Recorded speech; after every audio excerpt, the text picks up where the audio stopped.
हरे कृष्ण। जय श्री राधे कृष्णा। आप सभी भक्तजनों का दिन शुभ और मंगलमय हो।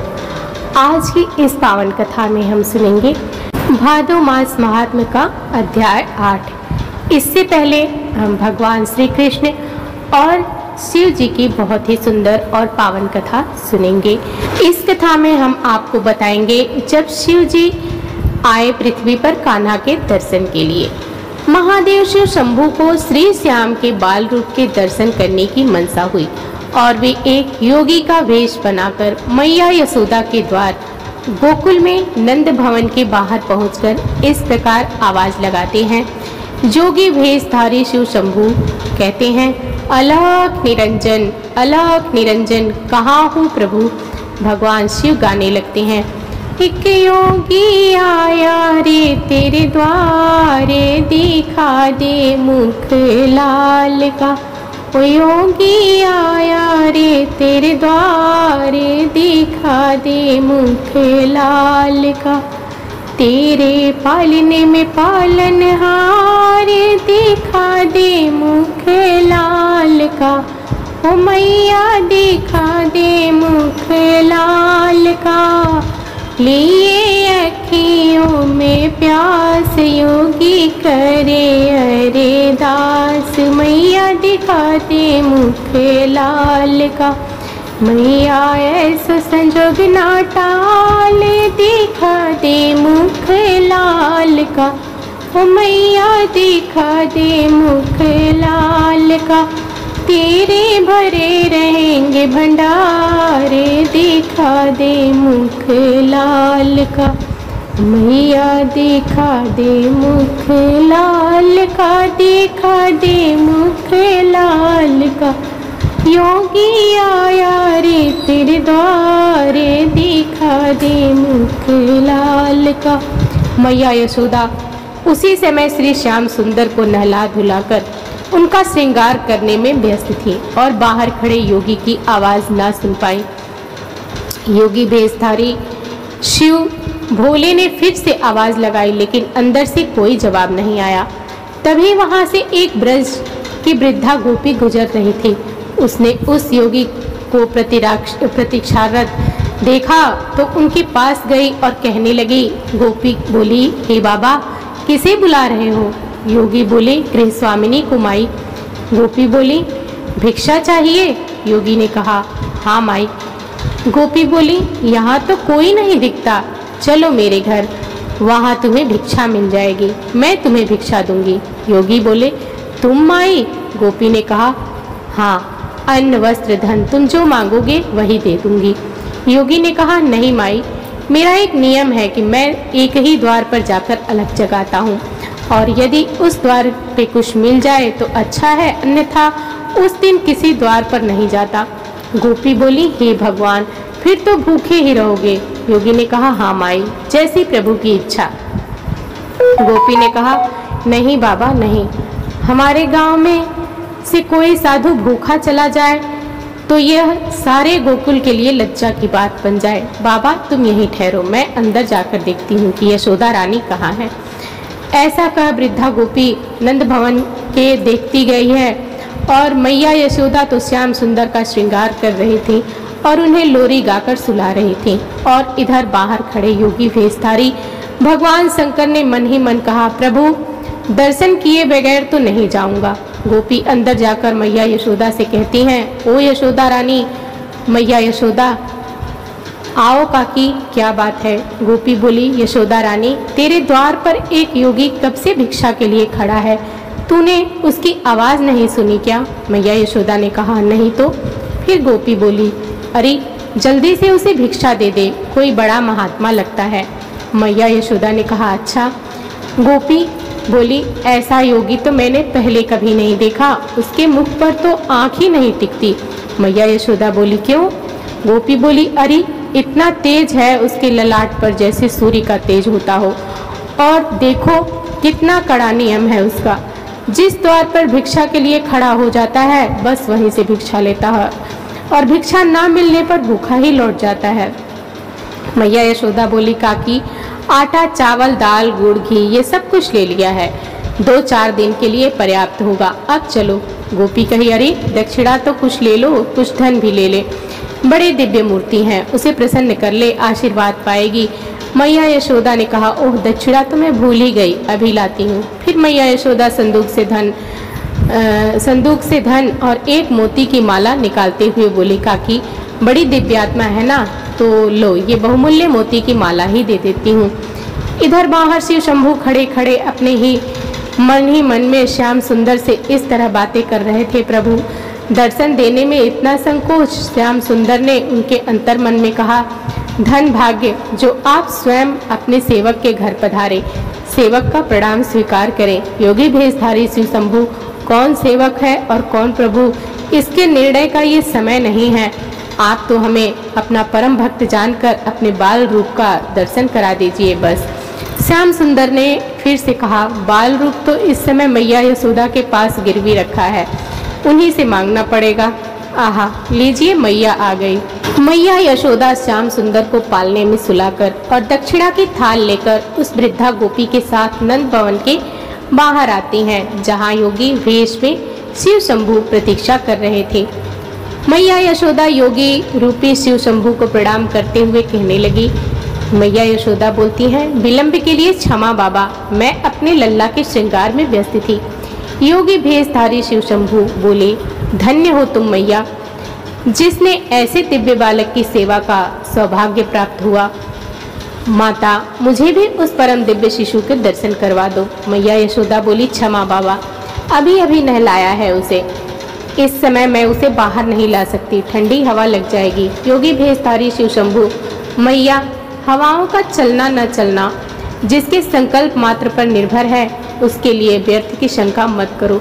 उसे एक बार मेरे पास ले आओ, उसके दर्शनों की लालसा में ही मैं तेरे द्वार पर आया हूँ। मैया यशोदा ने कहा, नहीं बाबा, मैं उसे बाहर नहीं ला सकती, इसलिए अब यह भिक्षा ग्रहण कीजिए और मुझे क्षमा कीजिए। योगी भेषधारी शिव शंभू भिक्षा के उस थाल को देखकर इस प्रकार मैया यशोदा से कहने लगे, मैया ये मोती माणिक धन तो मेरे लिए पत्थर के टुकड़े हैं, मेरे किस काम के, मुझे इनका लोभ नहीं। चाहो तो ऐसे हीरो मोती माणिक मुझसे ले लो, पर मुझे तेरे लल्ला का दर्शन करवा दो, वही हमारी भिक्षा है।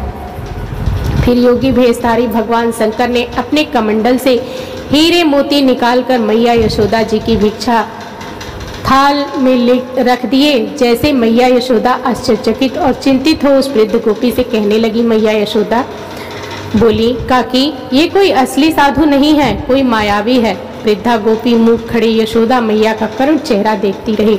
फिर मैया यशोदा अपनी आंखों में अश्रु भर के योगी भेषधारी शिव शंभू से कहने लगी, देखो योगी बाबा, तुम जैसे कई मायावी इससे पहले आ चुके हैं, अभी सभी इसी प्रकार की चिकनी चुपड़ी बातें करते हैं। तेरा लाल तो बड़ा दिव्य बालिक है, उसका दर्शन करा दे, उसे मेरी गोद में दे दे, और फिर सबके सब उसका अनिष्ट करने की चेष्टा करते हैं।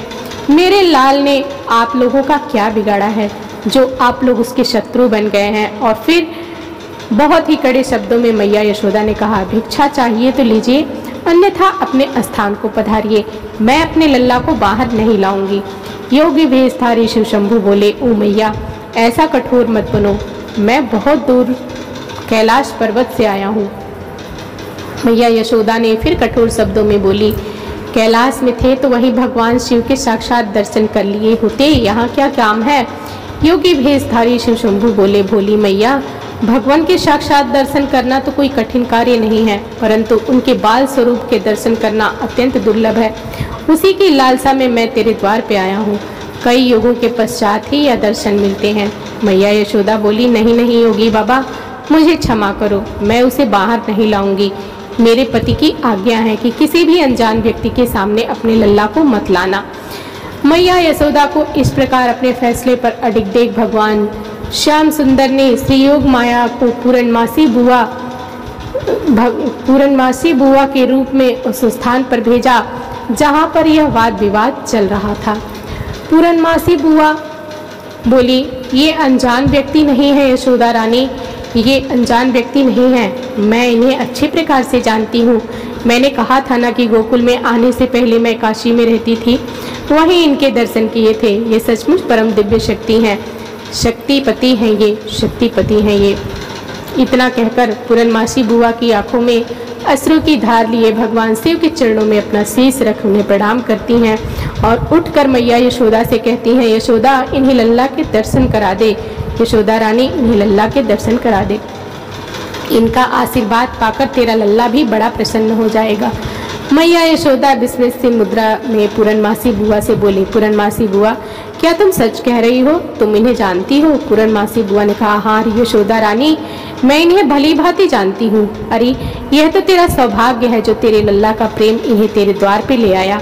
मैया यशोदा ने कहा, परंतु इनकी वेशभूषा तो देखिए, लंबी लंबी जटा, बदन में भभूत और गले में सर्पों की माला लगाए हुए हैं। लल्ला तो इनको देखकर वैसे ही डर जाएगा। ना बाबा ना, मैं अपने लल्ले को नहीं लाऊंगी। बेचारी भोली भाली मैया को क्या पता कि उनके द्वार पर भगवान सदाशिव पधारे हैं। मैया यशोदा से ऐसा सुन पूरनमासी बुआ ने कहा, नहीं यशोदा रानी, इनके दर्शन मात्र से ही समस्त भयों का नाश हो जाता है, समस्त बाधाएं दूर हो जाती हैं। मुझ पर विश्वास करो, मैं कभी तुमसे झूठ नहीं बोली। वृद्धा गोपी ने पूरनमासी बुआ का समर्थन करते हुए कहा, अरे यशोदा रानी, ये पूरनमासी बुआ कभी झूठ नहीं बोलती। यशोदा रानी, याद है तुम्हें जब वो पहले पहले गोकुल में आई थी, तब इसी ने तुझे आशीर्वाद दिया था कि तुम्हें भी लल्ला होगा। तुम्हें याद है ना? उस समय तुम सब लोग तो आशा छोड़ चुके थे। ये सदा सच कहती है, सो इसकी बात मान लो बेटी। पूरनमासी बुआ बोली, जा बेटी जा, लल्ला लेके आ। मैया यशोदा, पर मैं इनको हाथ में नहीं दूंगी। पूरनमासी बुआ ने बोला, अच्छा लल्ला को तो ले आ, ये दूर से ही आशीर्वाद दे देंगे। जा जा ले आ लल्ला को, जा यशोदा बेटी। फिर मैया यशोदा नंद भवन के अंदर जाती हैं श्याम सुंदर को लाने के लिए, और अंदर जाकर श्याम सुंदर को अपनी गोद में उठा इस प्रकार कहती हैं, अरे ओ लल्ला, चल कोई तेरे दर्शन के लिए आए हैं, चल। मैया यशोदा श्याम सुंदर को बाहर ले आती है, जिसे देख योगी भेषधारी शिव शंभु प्रेम से गदगद हो जाते हैं और श्याम सुंदर के बाल स्वरूप को टकटकी लगाए निहारने लगे, जैसे पूर्णिमा की रात को चकोर चांद को टकटकी लगाए निहारते रहता है। मैया यशोदा कहती हैं, लो योगी बाबा, लल्ला को देख लो और आशीर्वाद दे दो। भगवान शिव शंभु अपने प्रिय श्याम सुंदर के इस बाल स्वरूप को देखकर उन्हें नमस्कार करते हैं और श्याम सुंदर भी चेहरे पर मधुर मधुर मुस्कान लिए उन्हें देखते रहते हैं। और फिर शिव शंभु मैया यशोदा से इस प्रकार कहते हैं, योगी भेषधारी शिव शंभु मैया से बोलते हैं, आज्ञा हो तो इनके चरणों में मैं अपना मस्तक रख लूं। मैया यशोदा बोली, नहीं नहीं, मेरे लल्ला को छूने नहीं दूंगी। फिर पूरनमासी बुआ योगी भेषधारी शिव शंभु से कहती हैं, पहले अपनी चरण रज तो दीजिए। ऐसा कह पूरनमासी बुआ शिव शंभु की चरण रज ले लल्ला के श्याम सुंदर के ललाट पर लगा देती हैं। शिव शंभु की चरण रज श्याम सुंदर के ललाट पर पड़ते ही श्याम सुंदर मन ही मन शिव शंभु से कहते हैं, धन्यवाद प्रभु, कोटिशा धन्यवाद। अंतर्यामी भगवान शिव श्याम सुंदर की मन की बात को सुनकर इस प्रकार कहते हैं, यह कहाँ का न्याय है स्वामी कि हम इतनी दूर से आकर भी आपके बाल रूप का आलिंगन भी न कर सके। जिन श्री चरणों से निकली पवित्र गंगा को हम अपने शीश पर धारण करते हैं, उन श्री चरणों को एक बार छू लेने तो दीजिए। और फिर भगवान शिव शंभु अपने ही शरीर के एक अदृश्य प्रतिबिंब से भगवान श्याम सुंदर के चरणों का स्पर्श करते हैं और उनकी स्तुति पुरुष सूक्त से करते हैं, जो कि भगवान श्री श्याम सुंदर को अति प्रिय है। उसके बाद योगी भेषधारी शिव शंभु मैया यशोदा से झूम झूम कर नाच नाच कर कहते हैं, जुग जुग जियो तेरो लल्ला, निरख मुख लाल का, निरख मुख लाल का, मेरे नैना भर निहाले, निरख मुख लाल का, प्यासी अखिया हुई रे निहाले, निरख मुख लाल का। फिर मैया यशोदा कहती हैं, योगी बाबा अपनी भिक्षा तो लेते जाइए। महादेव श्री शंभु ने झूमते हुए गाते हुए कहा, रख ले हीरे मोती तेरे, ये पत्थर किस काम के मेरे, योगी हो गया माला माल, निरख मुख लाल का, मैं तो हो गया माला माल नीरख मुख लाल का। ऐसा कहते ही योगी भेषधारी शिव शंभु वहां से अंतर्ध्यान हो जाते हैं। ऐसा अनुपम दृश्य देखकर स्वर्ग लोक के समस्त देवी देवता प्रसन्न हो पुष्प की वर्षा करने लगते हैं। अब आइए भादो मास महात्म्य का अध्याय 8 सुनते हैं। श्री पार्वती जी ने कहा, भगवान आप सब तत्वों के ज्ञाता हैं। आपकी कृपा से मुझे श्री विष्णु संबंधी नाना प्रकार के सभी धर्म सुनने को मिले जो समस्त लोक का उद्धार करने वाले हैं। देवेश, अब मैं गीता का महात्म्य सुनना चाहती हूँ, जिसका श्रवण करने से श्री हरि की भक्ति बढ़ती है।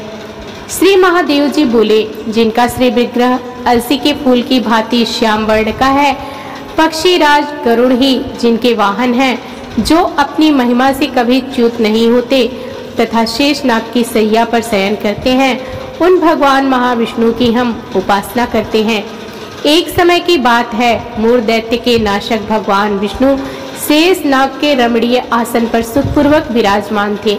उस समय समस्त लोगों को आनंद देने वाली भगवती लक्ष्मी ने आदर पूर्वक प्रश्न किया।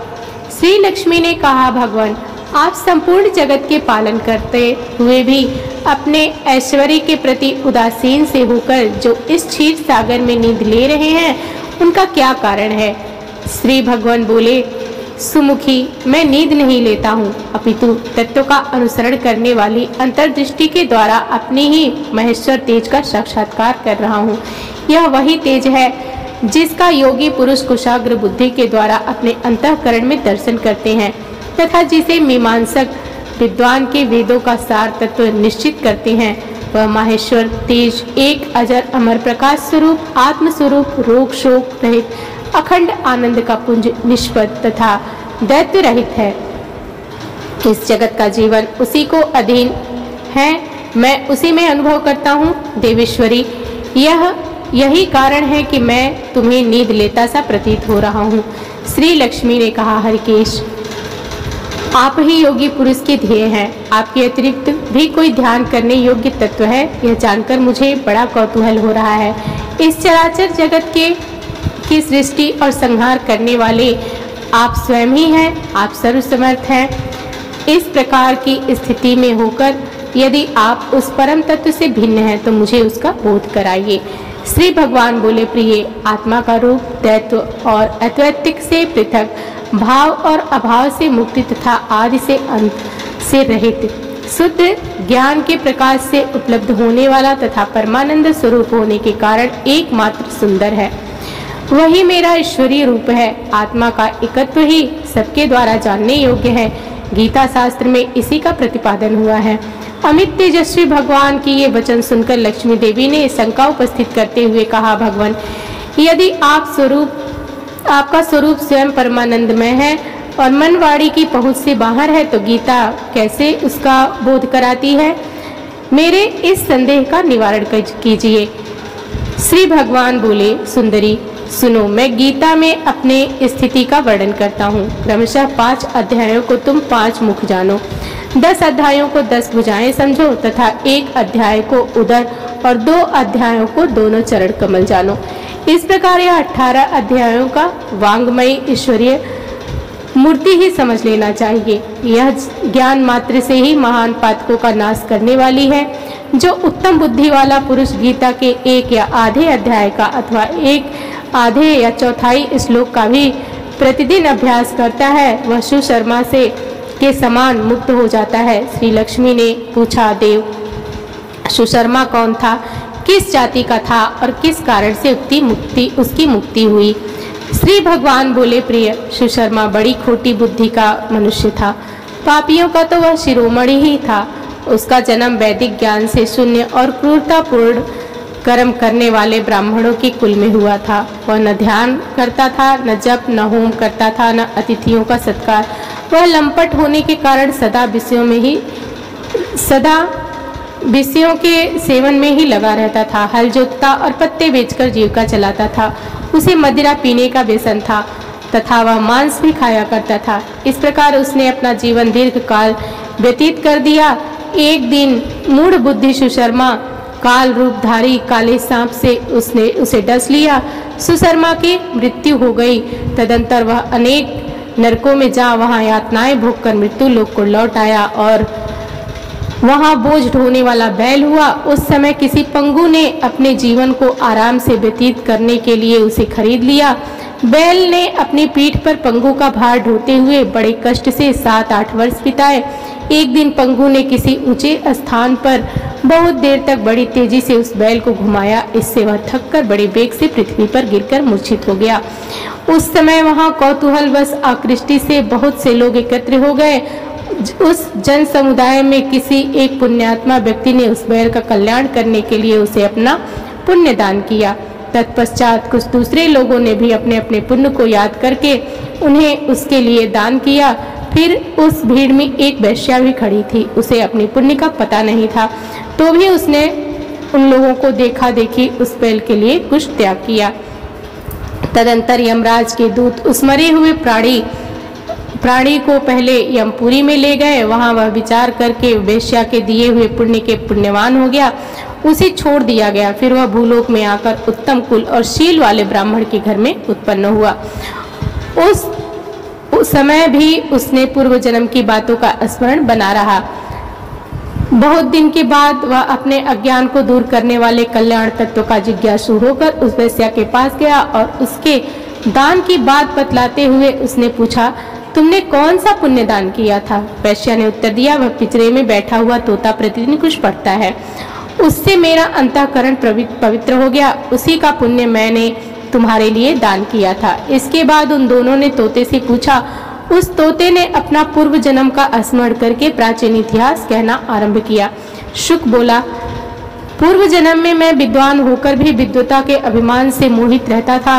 मेरा राग द्वेष इतना बढ़ गया था कि मैं गुणवत्ता विद्वानों के प्रति भी ईर्ष्या भाव रखने लगा। फिर समयानुसार मेरी मृत्यु हो गई और मैं अनेक घृणित लोगों में भटकता फिरा। उसके बाद इस लोक में आया। सद्गुरु की अत्यंत निंदा करने के कारण तोते के कुल में मेरा जन्म हुआ। पापी होने के कारण छोटी सी अवस्था में मेरा माता पिता से वियोग हो गया। एक दिन मैं ग्रीष्म ऋतु के तपे मार्ग पर पड़ा था।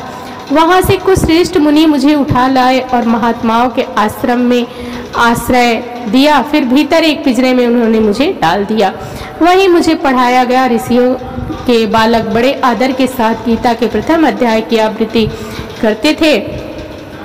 उन्हीं को सुनकर बारंबार पाठ करने लगा। इसी बीच में मेरी चोरी हो गई। करने वाले बहेलिये ने मुझे वहां से चुरा लिया। तत्पश्चात इस देवी ने मुझे खरीद लिया और पूर्व काल में मैंने इस अध्याय का अभ्यास किया जिसमें मैंने अपने पापों को दूर किया है। फिर उसी से इस वैश्या का अंतःकरण भी शुद्ध हुआ और उसी के पुण्य से ये द्विश्रेष्ठ सुशर्मा पाप से मुक्त हुए। इस प्रकार परस्पर वार्तालाप और गीता के प्रथम अध्याय के महात्म्य की प्रशंसा करके तीनों निरंतर अपने अपने घर पर गीता का अभ्यास करने लगे। फिर ज्ञान प्राप्त करके मुक्त हो गए। इसलिए जो गीता का अध्याय पढ़ता है, सुनता है, अभ्यास करता है, उसे इस अवतार को पार करने में कोई कठिनाई नहीं होती। तो ये थी आज की कथा। कथा अच्छी लगे तो हमारे चैनल को सब्सक्राइब, वीडियो को लाइक शेयर जरूर करिएगा। मिलते हैं अगली वीडियो में। धन्यवाद।